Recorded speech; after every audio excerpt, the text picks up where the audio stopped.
2 Kings chapter 18.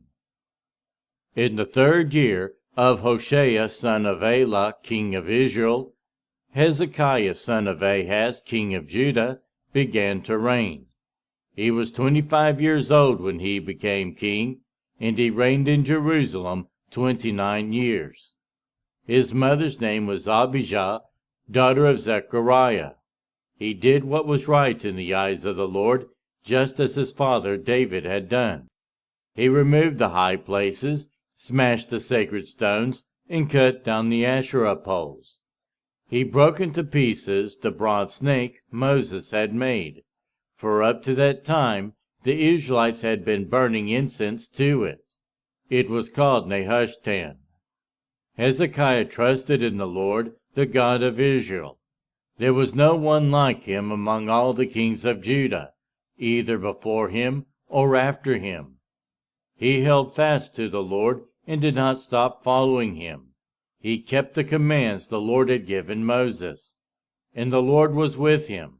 He was successful in whatever he undertook. He rebelled against the king of Assyria and did not serve him. From watchtower to fortified city he defeated the Philistines, as far as Gaza and its territory. In King Hezekiah's 4th year, which was the 7th year of Hoshea son of Elah king of Israel, Shalmaneser king of Assyria marched against Samaria and laid siege to it. At the end of 3 years the Assyrians took it. So Samaria was captured in Hezekiah's 6th year, which was the 9th year of Hoshea king of Israel.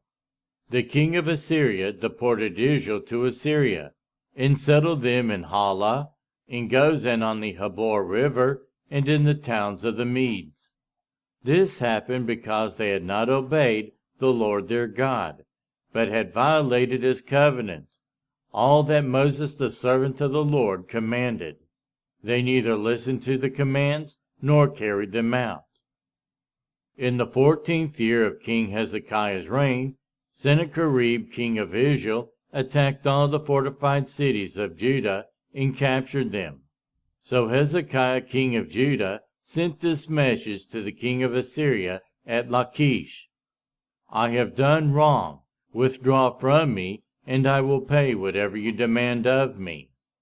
The king of Assyria exacted from Hezekiah king of Judah 300 talents of silver and 30 talents of gold.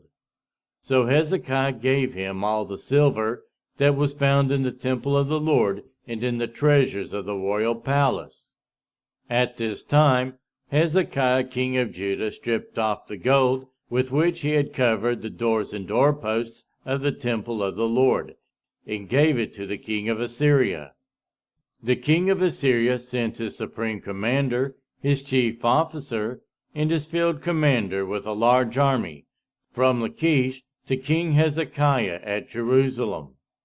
They came up to Jerusalem and stopped at the aqueduct of the upper pool, on the road to the washerman's field.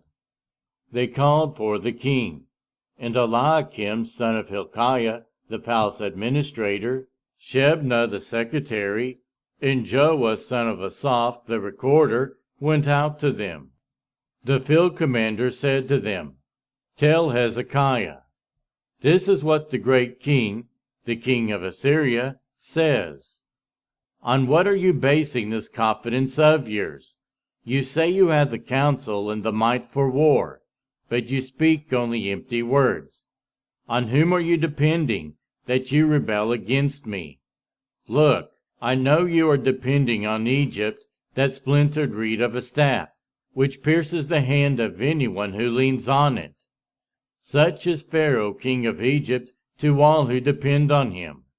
But if you say to me, We are depending on the Lord our God, isn't he the one whose high places and altars Hezekiah removed, saying to Judah and Jerusalem, You must worship before this altar in Jerusalem?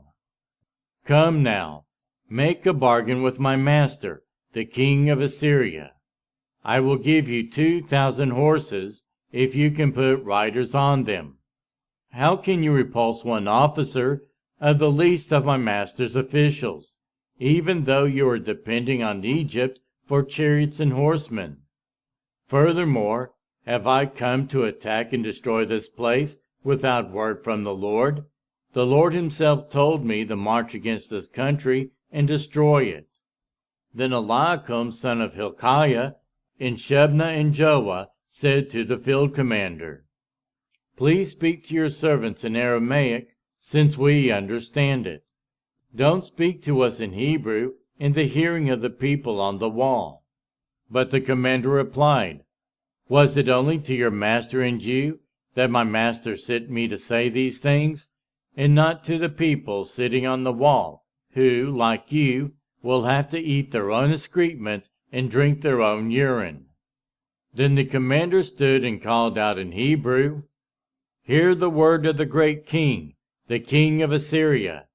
This is what the king says: Do not let Hezekiah deceive you. He cannot deliver you from my hand. Do not let Hezekiah persuade you to trust in the Lord when he says, 'The Lord will surely deliver us. This city will not be given into the hand of the king of Assyria.' Do not listen to Hezekiah. This is what the king of Assyria says: 'Make peace with me and come out to me.